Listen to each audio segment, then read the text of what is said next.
공의의 문헌. 이제부터 공의의 문헌을 읽어보려고 합니다.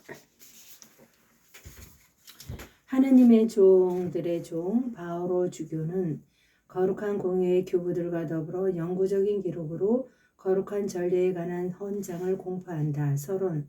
거룩한 공의회는 신자들 사이에서 그리스도교 생활을 나날이 발전시키고 변경할 수 있는 그 제도를 우리 시대의 요구에 더 잘 적응시키고 그리스도를 믿는 모든 이의 일치에 기여할 수 있는 것은 무엇이든 증진하고 또 모든 일을 교회의 품으로 부르는 데에 이로운 것은 무엇이든 강화하려고 하므로 특별히 전례의 쇄신과 증진을 위한 배려도 자기 소임으로 여긴다. 교회 신비 안의 전례 위치 2. 실제로 전례를 통하여 특히 거룩한 성찬의 희생 제사에서 저희의 구원이 이루어지므로 전례는 신자들이 그리스도의 신비와 참 교회와 진정한 본질을 생활로 표현하고 다른 사람들에게 드러내 보이는 데에 가장 크게 이바지한다. 교회의 특성은 인간적인 동시에 신적으로 보이면서도 보이지 않는 것을 지니고 열렬히 활동하면서도 관상에 전념하고 세상 안에 현존하면서도 다만 나그네인 것이다. 이렇게 교회 안에서 인간적인 것은 신적인 것을 지향하고 또 거기에 종속되며 보이지 않는 것은 보이는 것은 보이지 않는 것을 활동은 관상을 현존하는 것은 우리가 찾아가는 미래의 도성을 지향한다. 그러므로 전례는 교회 안에 있는 이들을 날마다 주님 안에서 성전으로 성령 안에서 하느님의 거처로 세우며 그리스도의 완전성에 도달할 때까지 그렇게 한다. 전례는 동시에 놀라운 방법으로 그들에게 그리스도를 선포하는 힘을 북돋워주고 또 그렇게 하여 교회를 밖에 있는 사람들에게 민족들을 향하여 세워진 깃발을 보여준다. 그 깃발 아래 하나님의 흩어져 있는 자녀들이 하나로 모여 마침내 한 우리에서 한 목자 아래 있게 될 것이다. 전례 헌장과 다른 예법들 3. 사망. 그러므로 거룩한 공의회는 전례의 증진과 쇄신에 대한 다음의 원칙들을 상기시키고 실천 규범들을 제정해야 한다고 생각한다. 이 원칙들과 규범들 가운데에서는 로마 예법과 모든 다른 예법에도 적용할 수 있고 또 적용해야 할 어떤 것들이 있다. 그렇지만 다음의 실천 규범들은 바로 사안의 본질상 다른 예법들도 영향을 미치는 것들에 대한 것이 아니면 오로지 로마 예법에 관련되는 것으로 알아들어야 한다. 합법적으로 인정된 모든 예법의 존중 4. 끝으로 전통을 충실히 따르는 거룩한 공의회는 어머니인 교회가 합법적으로 인정된 모든 예법을 동등한 권리와 영예로 존중한다고 선언하며 이 예법들이 앞으로도 보존되고 온갖 방법으로 증진되기를 바란다. 그리고 필요하다면 건전한 전통의 정신에 따라 신중하게 완전히 재검토되어 새로운 힘으로 현대의 상황과 요구에 부응하게 되기를 바란다. 여기까지 서론이었습니다. 공의의 문헌 제1장 거룩한 전례의 쇄신과 증진을 위한 일반 원칙 1. 거룩한 전례의 본질과 교회 생활에서 차지하는 그 중요성 1장 5항 하느님께서는 모든 사람이 구원을 받고 진리를 깨닫게 되기를 원하시며 예전에는 예언자들을 통하여 여러 번에 걸쳐 여러 가지 방식으로 조상들에게 말씀하셨지만 히브리 1장 1절 때가 차 당신의 아들 곧 사람이 되신 말씀을 보내시고 성령으로 기름을 부으시어 가난한 사람들에게 복음을 선포하고 마음이 부서진 이들을 고쳐주도록 육신과 영혼의 의사가 되고 하느님과 사람 사이의 중재자가 되게 하셨다. 그분의 인성이 말씀의 위격과 결합되어 우리 구원의 도구가 되신 것이다. 그리하여 그리스도 안에서 우리 하해의 완전한 보상이 이루어지고 우리가 하나님께 충만한 예배를 드리게 되었다. 인간을 구원하고 하나님께 완전한 영광을 드리는 이 일은 구약의 백성 안에서 하나님의 위협으로 준비되었으며 주님이신 그리스도께서 특히 당신의 복된 순환과 저승에서 살아나신 부활과 영광스러운 승천의 파스카의 신비, 당신의 죽음으로 저희의 죽음을 없애시고 당신의 부활로 저희의 생명을 되찾아 주신 그 신비를 통하여 성취하셨다. 왜냐하면 십자가에서 잠드신 그리스도의 옆구리에서 온 교회의 놀라운 성사가 솟아나왔기 때문이다. 전례 안에서 실현되는 교회의 지속적인 구원 활동 6. 그러므로 그리스도께서 성부에게서 파견되신 것처럼 그렇게 그리스도께서도 성령으로 충만한 사도들을 파견하시어 모든 사람에게 복음을 선포하며 하느님의 아들께서 당신의 죽음과 부활로 우리를 사탄의 권세와 죽음에서 해방시키시고 아버지의 나라로 옮겨주셨다는 소식을 알리게 하셨을 뿐 아니라 그들이 선포하는 구원 활동을 모든 전례 생활의 중심인 희생제사와 성사들을 통하여 수행하게 하셨다.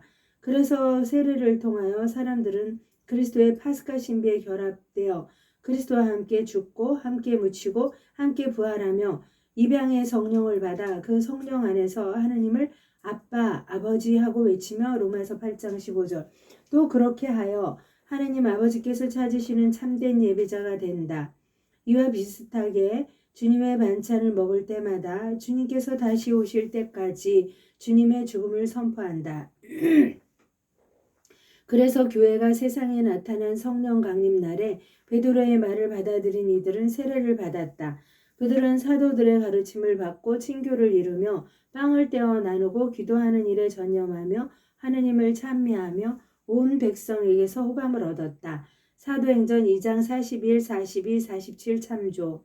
그때부터 교회는 파스카 신비를 거행하기 위하여 한데 모이기를 결코 게을리한 적이 없었다.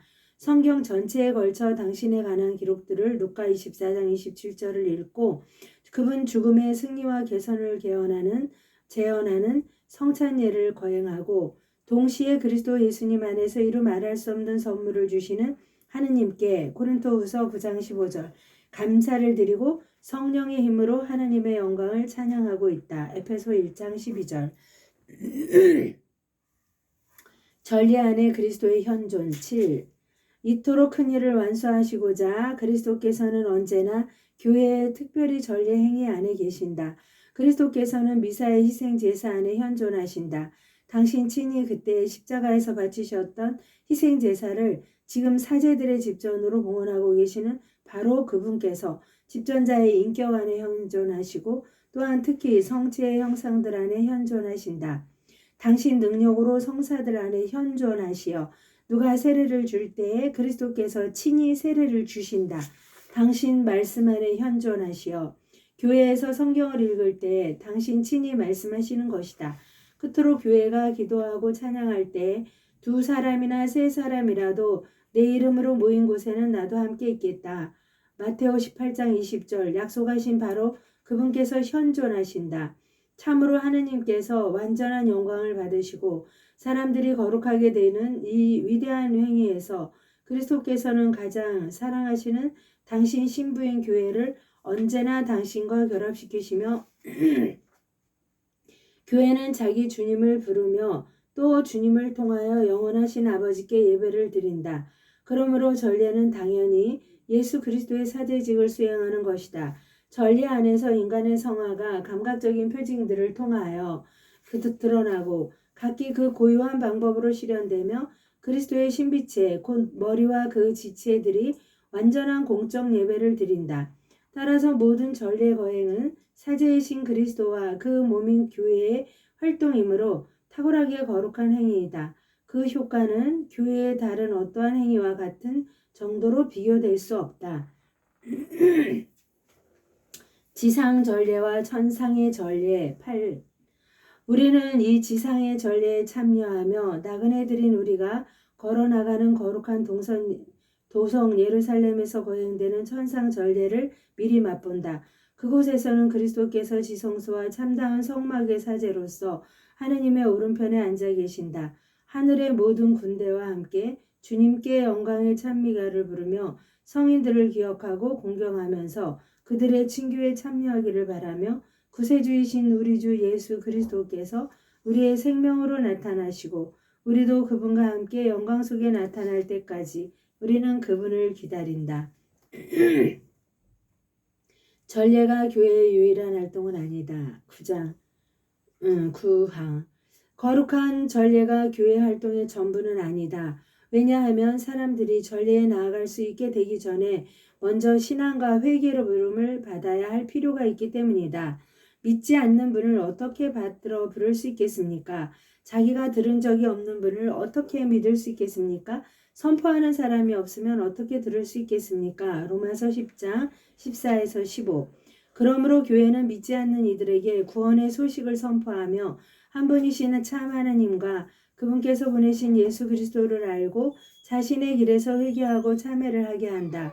그리고 믿는 이들에게는 언제나 신앙과 참회를 권고하여야 하고 더 나아가서 성사들을 받도록 준비시켜야 하고 그리스도께서 명령하신 모든 것을 가르쳐 지키게 하고 애덕과 신심과 사도직의 모든 활동으로 그들을 이끌어야 한다. 그러나 활동으로 그리스도 신자들은 이 세상에 매인 것이 아니라 오로지 세상에 빛이 되고 사람들 앞에서 하느님 아버지께 영광을 드린다는 것이 명백히 드러나야 한다. 전례는 교회 생활의 정점이며 원천이다. 10.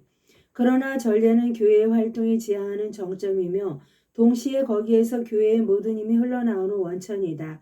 왜냐하면 사도직 활동의 목적이 신앙과 세례를 통하여 하느님의 자녀가 된 모든 이가 한데 모여 교회 한가운데에서 하느님을 찬양하며 희생 제사에 참여하고 주님의 만찬을 먹도록 하는 것이기 때문이다. 그러기에 전례는 신자들이 파스카 성사로 힘을 얻어 그 사랑 속에 한마음이 되도록 촉구하고 신앙으로 받은 세례 성사의 신비를 실천하도록 기도하며 주님과 인간의 계약이 성찬례에서 새로워져 신자들을 그리스도에 대한 열렬한 사랑으로 이끌고 불타오르게 한다. 그러므로 전례에서 특히 성찬례에서 마치 샘에서처럼 은총이 우리에게 흘러들고 또한 교회의 다른 모든 활동이 그 목적으로 추구하는 인간 성화와 하느님 찬양이 가장 커다란 효과로 그리스도 안에서 이루어지는 것이다. 개인의 자세 11. 그러나 이렇게 완전한 효과를 거두려면 신자들이 올바른 정신 자체로 거룩한 전례에 참석하여 자기 마음을 목소리에 맞추어 천상 은총을 헛되이 받지 않도록 은총에 협력하여야 할 필요가 있다. 그러므로 거룩한 목자들은 전례 행위에서 유효하고 정당한 거행을 위한 법규를 준수할 뿐만 아니라 신자들이 잘 알고 능동적으로 또 효과적으로 전례에 참여하도록 돌봐야 한다. 전례와 개인 지도. 그렇지만 영성 생활은 오로지 거룩한 전례의 참여만으로 이루어지지 않는다. 실제로 그리스도인은 공동으로 기도하도록 부름을 받았지만 그럼에도 또한 자기 골방에 들어가 보이지 않는 하느님 아버지께 기도하여야 하며 더욱이 사도의 가르침에 따라 끊임없이 기도하여야 한다. 예수님의 죽음을 언제나 우리 몸에 지니고 다녀 우리의 죽을 몸에서 예수님의 삶이 드러나도록 하여야 한다고 우리는 같은 사도에게서 배운다. 그러므로 우리는 미사의 희생 제사에서 주님께 거룩한 제물의 봉헌을 받아들이시어 저희 자신도 영원한 제물이 되게 하여 주시도록 기도한다. 전례의 신심행위. 그리스도 백성의 신심행위는 교회의 법률과 규범에 부합하는 한 적극 장려되며 특히 사도자와 명령에 따라 이루어질 때 더욱 그러하다. 또한 주교들의 명령에 따라 그리고 합법적으로 승인된 관습이나 예식서에 따라 거행되는 개별 교회의 거룩한 행위는 특별히 존중된다. 그러나 거룩한 전례는 그 본질상 이러한 신심 행위를 훨씬 앞서가는 것이므로 전례 시기를 고려하여 그러한 행위들을 어느 모로든 전례에서 이끌어내고 백성을 전례로 이끌어들여 전례와 조회를 이루도록 마련되어야 한다. 제1장 거룩한 전례의 쇄신과 증지를 위한 일반 원칙 전례 현장이었습니다. 하느님의 영광으로 성모님과 함께 감사드리며 봉헌하나이다.